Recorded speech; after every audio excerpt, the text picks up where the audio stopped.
اس عبادت میں مشقت ہو، اللہ رب العزت نے اس کا ثواب بھی زیادہ رکھا ہے۔ جس عبادت میں مشقت ہوگی اس کا ثواب زیادہ ہے، جس میں مشقت کم ہوگی اس کا ثواب کم ہے۔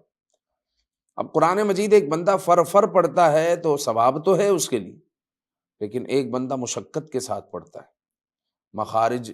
اس کو صحیح کرنے پڑتے ہیں، زبان چلتی نہیں ہے، رک رک کر پڑھ رہا ہے، مشقت ہو رہی ہے،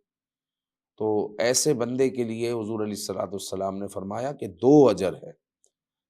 کہ رسول اکرم صلی اللہ علیہ وآلہ وسلم نے فرمایا جو قرآن پڑھنے میں ماہر ہے وہ کرامن کاتبین کے ساتھ ہے، اور جو شخص رک رک کر قرآن پڑھتا ہے اور وہ اس پر شاک ہے، یعنی اس کی زبان آسانی سے نہیں چلتی، تکلیف کے ساتھ ادا کرتا ہے، اس کے لیے 2 اجر ہے، 2 اجر ہے۔ تو لہٰذا آپ قرآن پڑھتے رہیں، ساتھ میں کسی عاشق رسول صلی اللہ علیہ وسلم کی تفسیر بھی ایڈ کر دیں۔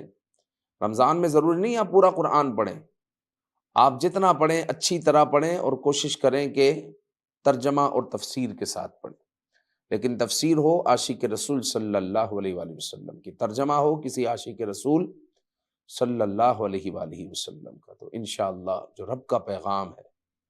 وہ ہمارے 40 سال، کسی کے 50 سال، کسی کے 60 سال گزر چکے ہیں، دنیا کی کتابیں سمجھ کر پڑھتے ہیں، قرآن سمجھ کر ابھی تک نہیں پڑھا، قرآن کو ابھی تک ترجمہ و تفسیر کے ساتھ نہیں پڑھا، تو پھر اپنے اوپر افسوس کریں اور شروع